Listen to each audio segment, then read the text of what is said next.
तो आज क्या है, पॉलिटी स्टार्ट होना है ना। पॉलिटी में सबसे पहले क्या किया जाए, जैसे हम लोगों ने क्या किया था हिस्ट्री में, सिलेबस डिस्कस किया था, ठीक है ना, सिलेबस डिस्कस किया था। आज उसी तरह हम लोग क्या करेंगे, पॉलिटी में सिलेबस का डिस्कशन करेंगे, ठीक है ना। तो टॉपिक क्या है अपना, भारतीय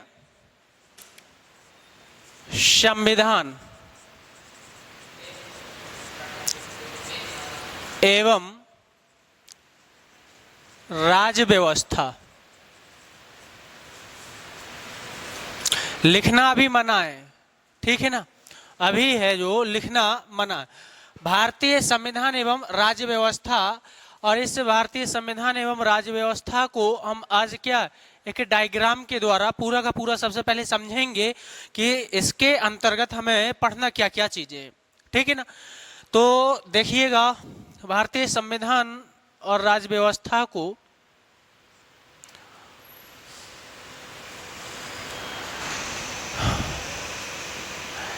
यहां पर सबसे पहले हम लोग क्या करेंगे, संवैधानिक विकास पढ़ेंगे। क्या पढ़ेंगे, संवैधानिक विकास।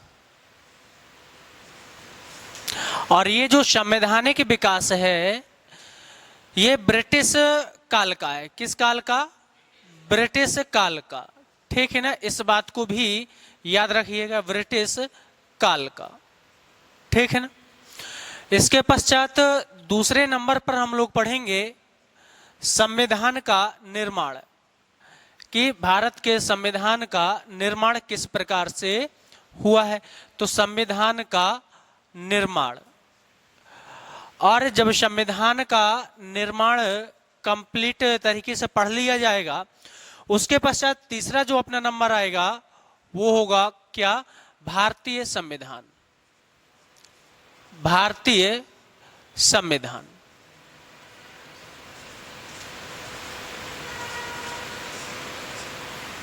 क्लियर है ना।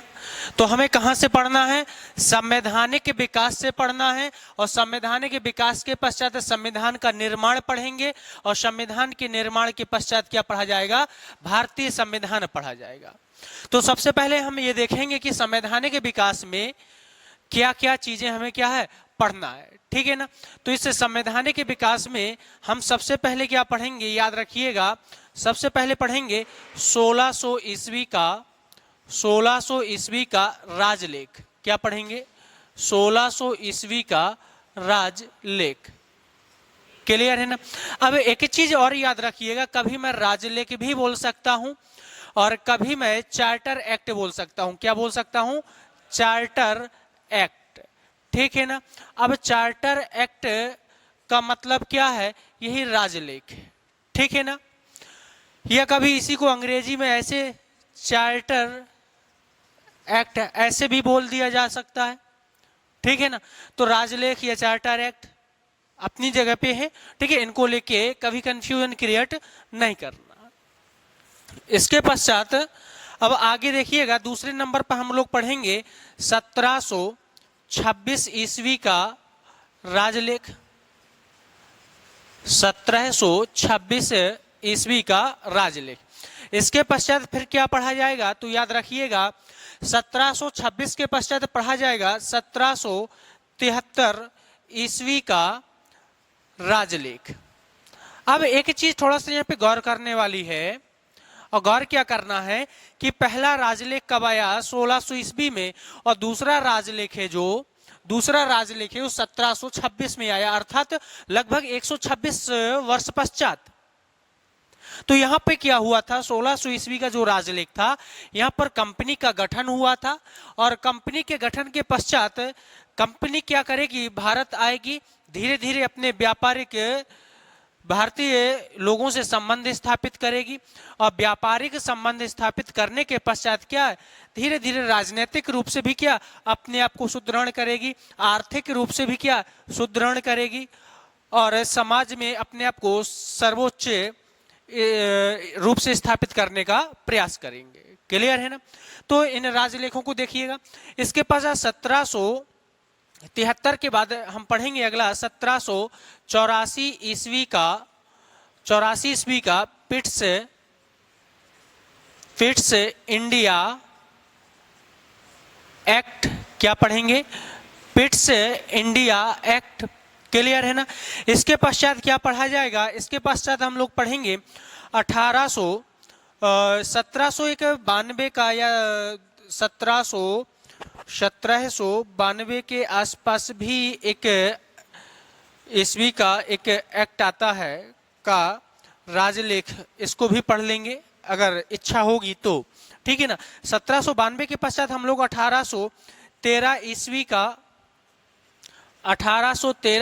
का एक्ट पढ़ेंगे, ठीक है ना? या इसी को चार्टर एक्ट या राजलेख बोल दिए, ठीक है ना? राजलेख पढ़ेंगे। इसके पश्चात 1833 के पश्चात आप 1813 के पश्चात 1833 ईस्वी का राजलेख पढ़ लेंगे। इसके पश्चात 1813 के पश्चात 1853 ईस्वी का हम लोग क्या करेंगे? एक्ट पढ़ेंगे। इसके पश्चात 1853 के पश्चात 1858 ईस्वी का भारत शासन अधिनियम आया। क्या आया? भारत शासन अधिनियम आ रहा है। एक चीज याद रखिएगा, 1858 में क्या आया? 1858 में भारत शासन अधिनियम आ रहा है। कारण क्या है? 1857 की क्रांति के पश्चात अब भारत में अंग्रेज हैं जो किस प्रकार से शासन करेंगे, ये महत्वपूर्ण है।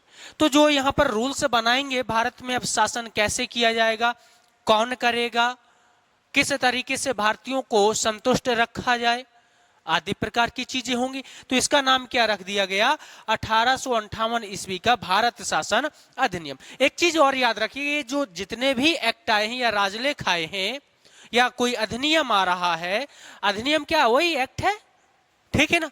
तो कोई भी आए तो एक चीज याद रखना है आपको, वो याद क्या रखना है कि सभी में कुछ ना कुछ नई नई चीजें ऐड होंगी। सभी में कुछ पिछले वाले एक्ट की अपेक्षा यहाँ पर नया इनोवेशन होगा, नई टेक्नोलॉजी निश्चित रूप से क्या इसमें मेंशन करेंगे ये लोग, किस प्रकार से भारतीयों को संतुष्ट रखा जाए और भारतीयों को शासन में भागीदार भी बनाया जाए और ज्यादा क्या ये उचक कूद भी ना करें भारतीय, इस प्रकार के क्या रूल्स बनाए जाए। और ये क्या रूल्स लगातार बनाएंगे और रूल्स बनाएंगे, एट लास्ट क्या ये सारे के सारे एक्ट हैं या रूल्स हैं भारत में क्या संविधान का रूप धारण करेंगे। क्लियर? एक ही दिन में किसी चीज की क्या व्यवस्था नहीं हो पाती है। इसके पश्चात 1858 के पश्चात हम लोग 1861 ईस्वी का ध्यान दीजिएगा, यहाँ पर भारत परिषद अधिनियम पढ़ेंगे। भारत परिषद अधिनियम पढ़ेंगे। अर्थात यहाँ पर परिषद शब्द क्यों जोड़ दिया, काउंसिल शब्द क्यों जोड़ा? तो यहाँ पर काउंसिल शब्द जोड़े जाने का कारण है कि 1857 की क्रांति के पश्चात 58 का एक्ट आया। यहाँ पर भारतीयों को प्रसन्न करने का थोड़ा सा प्रयास किया गया, लेकिन भारतीय प्रसन्न नहीं हुए। एट लास्ट क्या 1861 में एक परिषद होती है जो गवर्नर जनरल की काउंसिल होती है, उसमें भी क्या भारतीयों को शामिल करने का प्रयास करेंगे और भारतीयों को शामिल भी करेंगे, ठीक है ना? इसके पश्चात 1861 ईस्वी का जो भारत परिषद अधिनियम आया है, इसके पश्चात आप देखेंगे 1892 ईस्वी का अधिनियम आ जाएगा और 1892 ईस्वी के अधिनियम के पश्चात हम लोग 1909 ईस्वी का मार्ले मिंटो सुधार पढ़ेंगे। क्या पढ़ेंगे? मार्ले मिंटो सुधार पढ़ेंगे। और ये जो मार्ले मिंटो सुधार है ना, मैंने एक दिन अभी चर्चा की थी जब जिन्ना और किसकी, जवाहरलाल नेहरू की कर रहा था। यही मार्ले मिंटो हैं 1909 में एक सुधार एक एक्ट लेके आते हैं और इसके तहत भारत में क्या है पहली बार सांप्रदायिकता के आधार पर निर्वाचन प्रणाली क्या लागू किया था। सांप्रदायिकता के आधार पर निर्वाचन प्रणाली को क्या किया था, इन्होंने लागू किया था। इसके पश्चात याद रखिएगा 1909 के पश्चात हम लोग 1919 ईस्वी का मॉन्टेग्यू चेम्सफोर्ड सुधार, ये भी सुधार है, ठीक है ना? सुधार अधिनियम बोला जाता है, और यहाँ पर भी मॉन्टेग्यू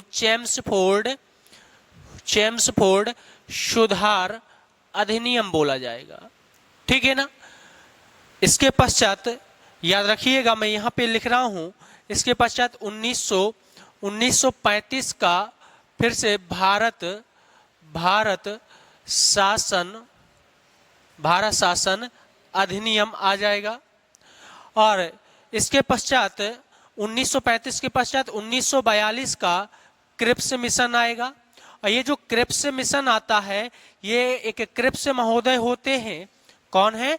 क्रिप्स एक व्यक्ति है, एक अंग्रेज अधिकारी है, और ब्रिटिश हुकूमत क्या करती है, इसको भारत भेजती है, क्योंकि इस समय भारत में संवैधानिक गतिरोध चल रहा था। तो इस संवैधानिक गतिरोध को दूर करने के लिए क्या किया गया था, 1942 में क्रिप्स साहब को भेजा गया कि आप भारत जाएं और भारत में क्या करें, ये जो संवैधानिक गतिरोध चल रहा है इसको शांत करें, अपनी योजनाएं प्रस्तुत करें, भारतीयों को समझाने का प्रयास करें।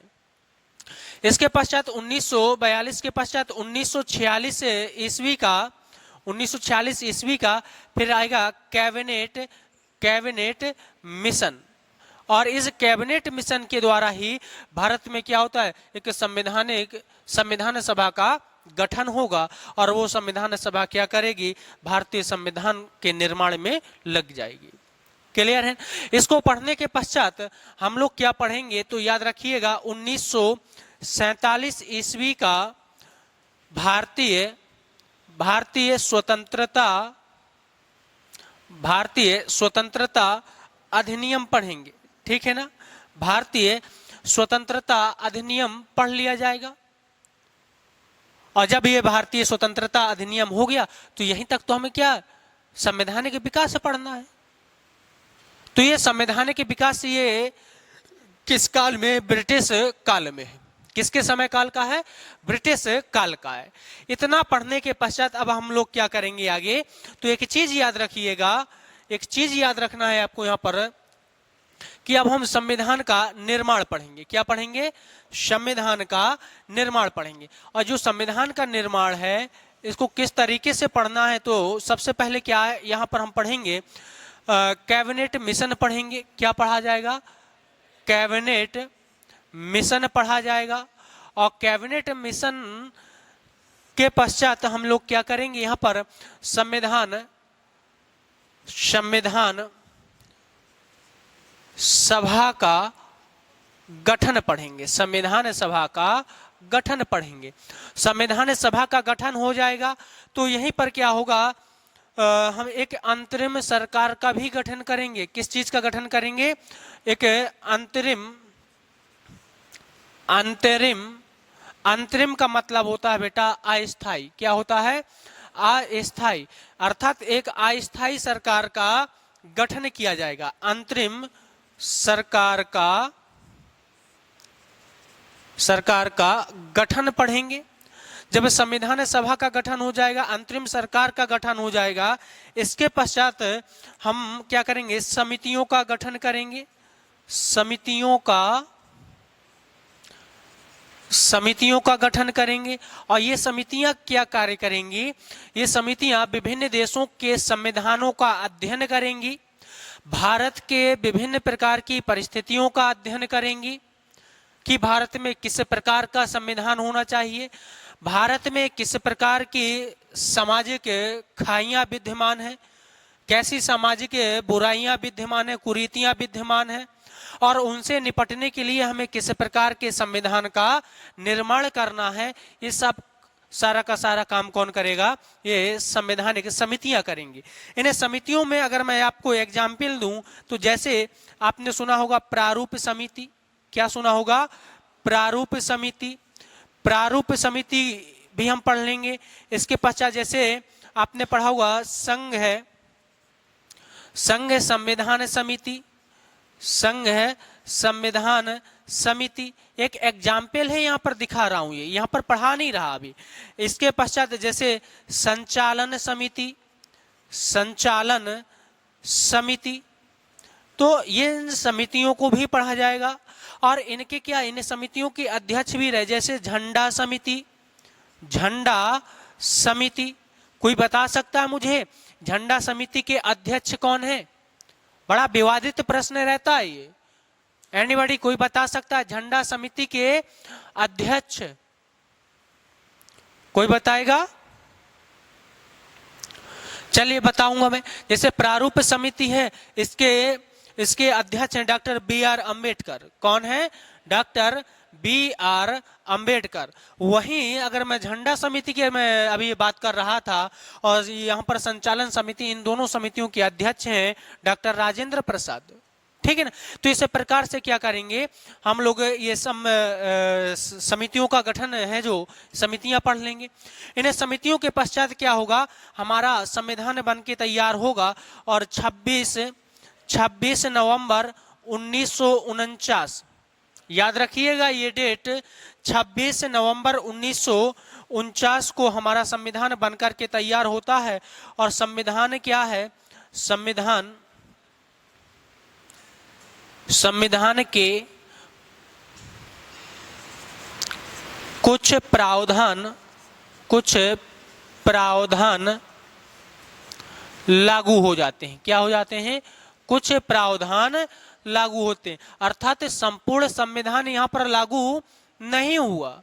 कुछ प्रावधान लागू होने का कारण क्या है कि नवंबर 1949 में क्या हुआ था, हमारा संविधान बन गया था और इसी समय क्या हो जाना चाहिए था, ये लागू हो जाना चाहिए था। लेकिन यहाँ पर लागू या पूर्णतः इसको लागू नहीं किया गया। कुछ प्रावधान लागू कर दिए, जैसे निर्वाचन आर्टिकल या अनुच्छेद 324 को एक्टिव कर दिया गया। क्यों? क्योंकि आप क्या करें, निर्वाचन आयोग चुनाव की तैयारियां शुरू करे, चुनाव की तैयारियों को शुरू करे।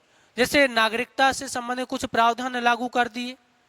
ठीक है, इस प्रकार से कुछ महत्वपूर्ण प्रावधान यहाँ पर क्या है, यहाँ पर लागू किए गए। लेकिन हमारा संविधान है जो पूर्णतः कब लागू हुआ, इस बात को समझिएगा।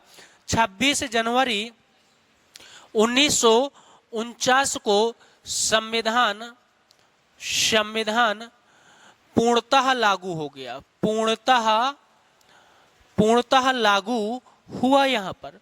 ठीक है, और जब संविधान 26 जनवरी 1950 को लागू हुआ तो भारत क्या बन गया, यहाँ पर भारत गणतंत्र बन गया। क्या हुआ यहाँ पर, अतः भारत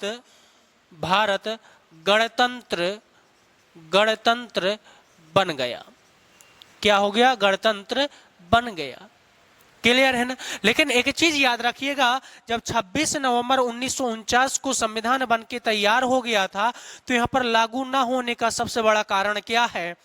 क्योंकि 1929 या 30 में, ठीक है ना, 1929 या 30 में लाहौर में रावी नदी के तट पर भारतीय लोगों ने या कांग्रेस ने क्या किया था, पहली बार स्वतंत्रता दिवस मनाया था और रात्रि 12 बजे तिरंगा झंडा को फहराया गया था।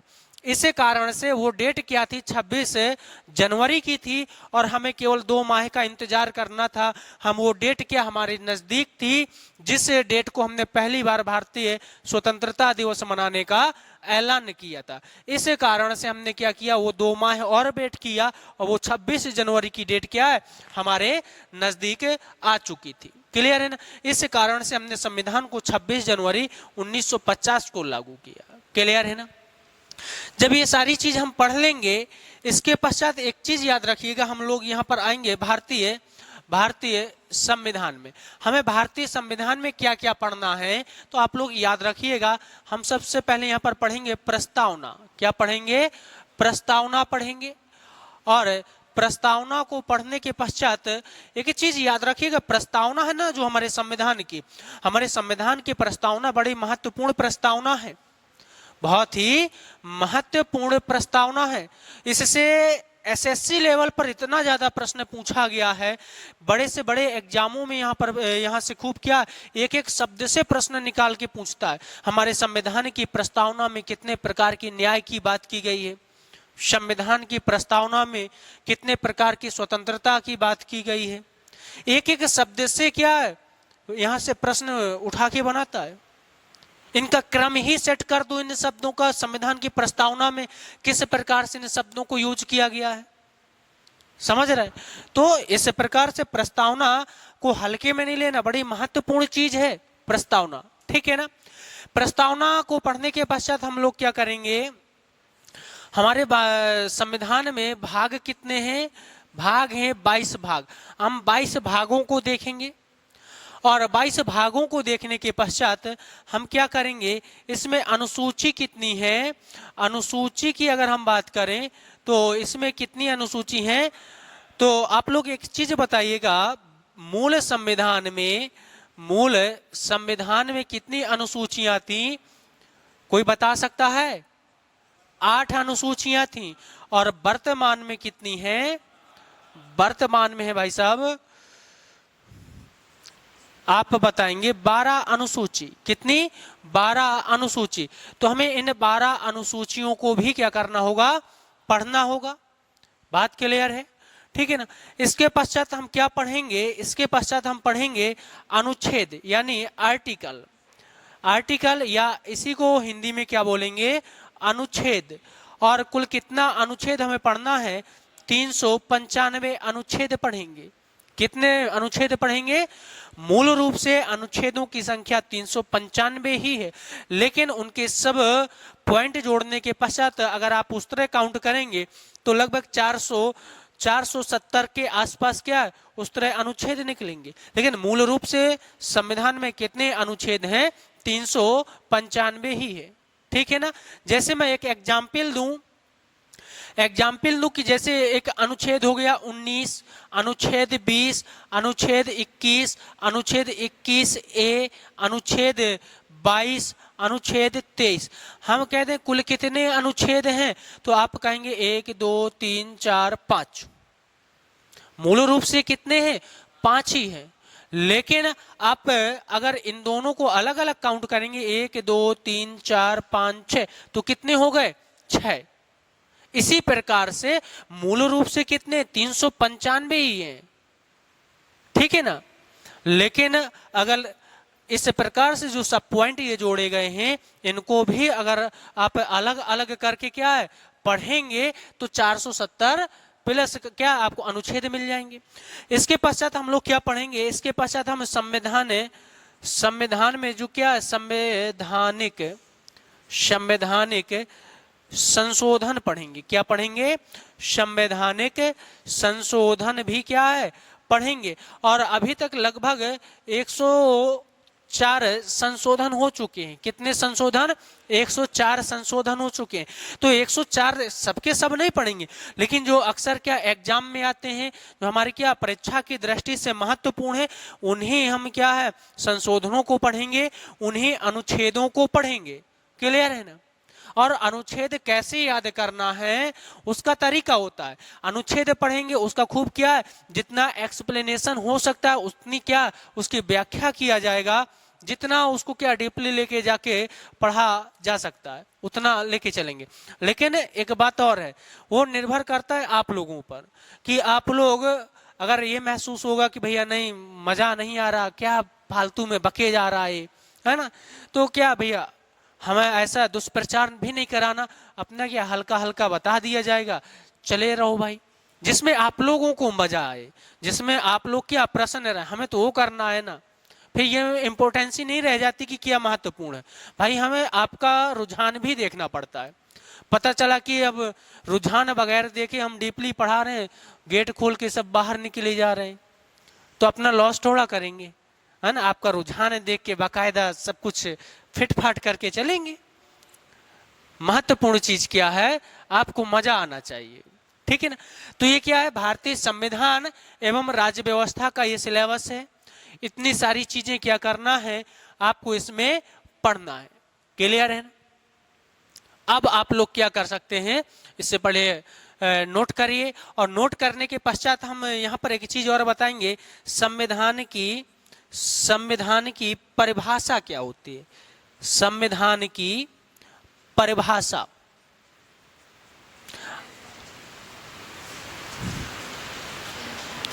संविधान की क्या बताएंगे, यहां पर परिभाषा बताएंगे। क्लियर है ना। एक चीज और आप लोग यहाँ पर ऐड कर सकते हैं, समितियों का गठन हुआ, साथ ही साथ क्या आप लोग बता सकते हैं, यहाँ पर आप लोग बता सकते हैं विदेशी स्रोत भी हैं, यहाँ पे क्या है, विदेशी स्रोत भी हैं, ठीक है ना। अब विदेशी स्रोत का मतलब है कि हमारा जो ये संवैधानिक विकास है, हमारा जो ये संवैधानिक विकास है, यहाँ से हमने महत्वपूर्ण चीजें उठा के, विजय भाई क्या बात है, हाँ? सुन लीजिए, ये जो संवैधानिक विकास है, यहाँ से हमने कुछ महत्वपूर्ण चीजें अपने संविधान में मेंशन की, नो डाउट। लेकिन ये जो समितियों का गठन किया गया था, मैंने बताया इन्होंने क्या, विदेशी संविधानों का भी अध्ययन किया, और विदेशी संविधान से हमें जो महत्वपूर्ण बात लगी उसको हमने अपने संविधान में क्या मेंशन किया। तो वही विदेशी स्रोत हैं, जिससे आप लोगों ने कभी कभी पढ़ा होगा कि हमने मूल अधिकार किस देश से लिए। जैसे एग्जाम्पल अगर मैं दूं यहाँ पर, मूल अधिकार हमने किस देश से लिए हैं यार। नीति निदेशक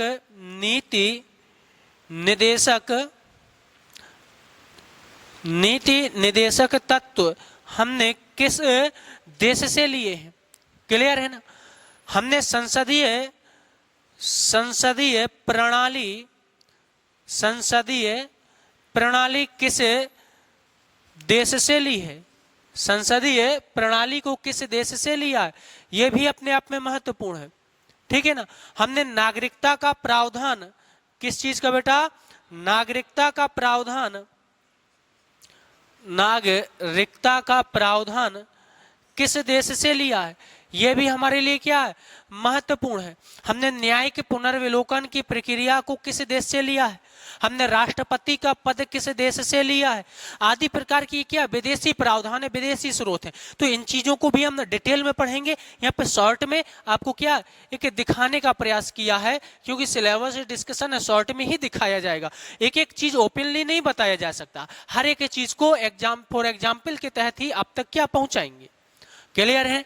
कोई डाउट है यहाँ, ठीक है ना। अब आप लोग क्या करेंगे, बढ़िया बढ़िया सुनहरे पेन से स्वर्ण अक्षरों में इसको छापना है बाकायदा, ठीक है ना। क्या करना है, छापना है, छाप लीजिए बढ़िया अच्छे तरीके से। अब भाई इसको क्या बंद करना पड़ेगा, कहां से बंद होता है पता है, हाँ।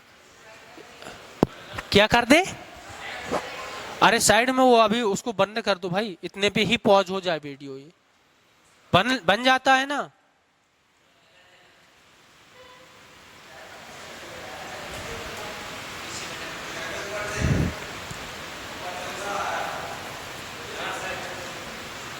अरे भाई मेरे लिख लो यार, लिख लो, शॉर्टकट में नहीं चलना।